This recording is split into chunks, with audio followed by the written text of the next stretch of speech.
আত্মিক ক্ষুধা মেটায়, বাক্যই আমাদেরকে আত্মিক বৃদ্ধি করে, এই বাক্যই আমাদেরকে বলবন্ত করে। হালেলুয়া! বাক্যই আমাদেরকে সাহস দেয়, বাক্যই আমাদেরকে শক্তি দেয়, বাক্যই আমাদের ভেতর থেকে সেই ভয়কে দূর করে। Hallelujah! Hallelujah! Hallelujah! Yes Lord Jesus, hallelujah.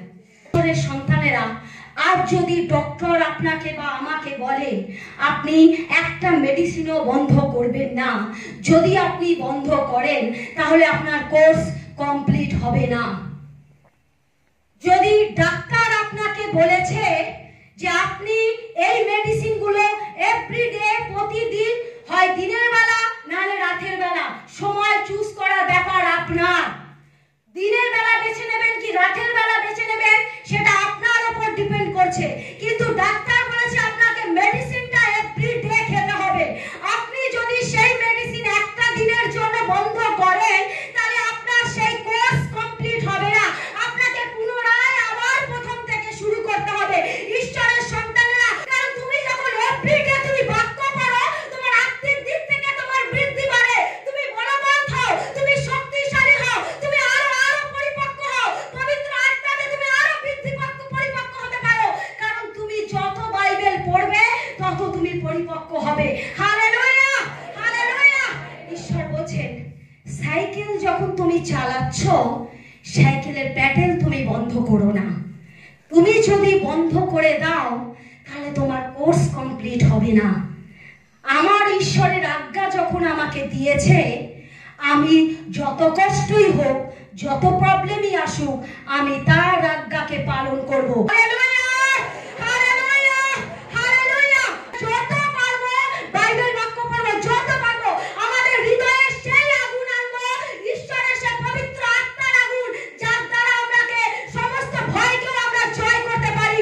আমাদের জীবনে যদি ঝড় আসে, দুঃখ আসে, কষ্ট আসে, যন্ত্রণা আসে, ব্যথা আসে, বেদনা আসে, অসুস্থতা আসে, এনি প্রবলেম, যখন আমরা আত্মিক দিক থেকে পরিপক্ক হই, বাক্যের দিক থেকে যখন আমরা বৃদ্ধি পাই, আমাদেরকে কেউ টলাতে পারে না।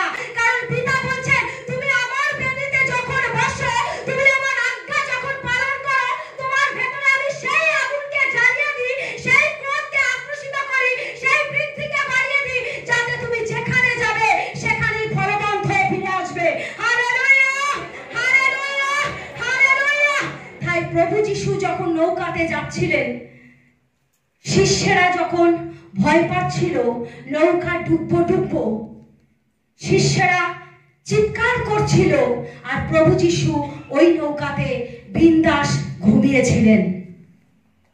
তিনি জানেন যে আমার সন্তানরা আমাকে যতটা ডাকে, যতটা প্রেম করে, ততটা তাদের মধ্যে এখনো সেই বিশ্বাস পরিপক্ক হয়নি।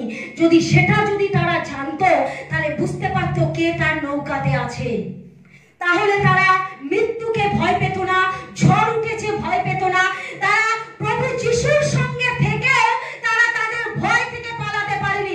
ঈশ্বরের সন্তানেরা, প্রভু যিশু সেই কারণে তার শিষ্যদেরকে বলেছিল, তোমরা কোথায়, তোমাদের বিশ্বাস কোথায়? তোমরা একবারও ভেবে দেখেছো তোমার নৌকাতে কে আছে?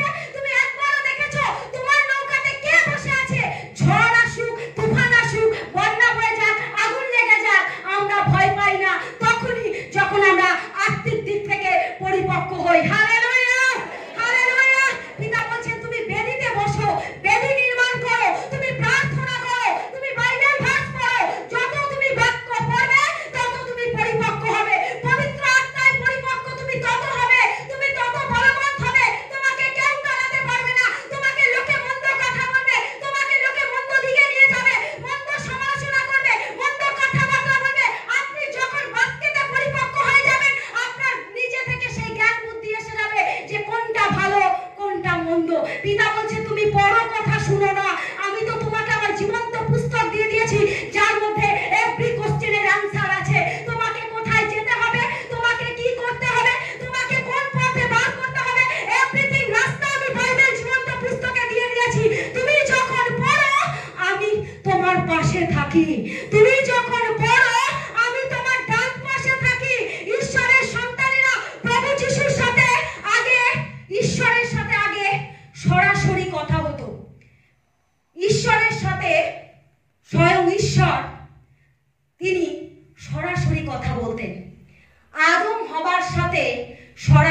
কথা বলতেন। যখন আদম হাওয়া পাপ করলো, তাদেরকে সর্বকিছু দেবার পরও যখন তারা পাপ করলো, পাপ করার পরে ঈশ্বর মানুষের মধ্যে একটা প্রাচীর দাঁড়িয়ে গেল। ঈশ্বর এবং মানুষের মধ্যে একটা প্রাচীর দাঁড়িয়ে গেল, কিন্তু তার আগে ঈশ্বর ডাইরেক্ট কথা বলতো। আজকে আমরা যখন প্রার্থনা করি, আজকে আমরা যখন অল্টারে বসি, আমরা যখন চোখের জল ফেলি, আমরা যখন ক্রন্দন করি, আমরা ভাবি আমাদের ঈশ্বর কোথায়, আমাদের ঈশ্বর দেখতে পাচ্ছে না, আমাদের প্রার্থনা শুনতে পাচ্ছে না। ঈশ্বরের সন্তানেরা, আমাদের ঈশ্বর আমাদের সামনেই থাকে, কিন্তু আমরা তাকে দেখতে পাই না। আমাদের মানুষ আর ঈশ্বরের মাঝে একটা পর্দা ফেলা আছে। হালেলুয়া। তাই আমরা অনেকে জানি যে প্রভু যিশু কে। প্রভু যিশু আমাদের সেই প্রেমময় ঈশ্বর, যিনি বিক্রমশালী ঈশ্বর, আশ্চর্য মন্ত্রী, শান্তিরাজ, সনাতন পিতা, যার নাম ইম্মানুয়েল, যে আমাদের শহীদ ঈশ্বর। আমরা তার চরণতলে এখন বসে আছি। আমাদের শহীদ মানে তিনি আমার সঙ্গে। আমি এখানে, তেমন আমার ডান পাশে আমার বাবা বসে আছে। আমি এখানে, তিনি আমার হৃদয় আছে। আমি এখানে, তিনি আমার অন্তরে আছে। আমি এখানে, তিনি আমার পাশে আশেপাশে ঘুরে বেড়াচ্ছেন। Hallelujah, hallelujah, hallelujah. যিশায় 9:6 প্রভু যিশু বিক্রমশালী ঈশ্বর, আশ্চর্য মন্ত্রী, সনাতন পিতা, শান্তিরাজ এবং ইম্মানুয়েল।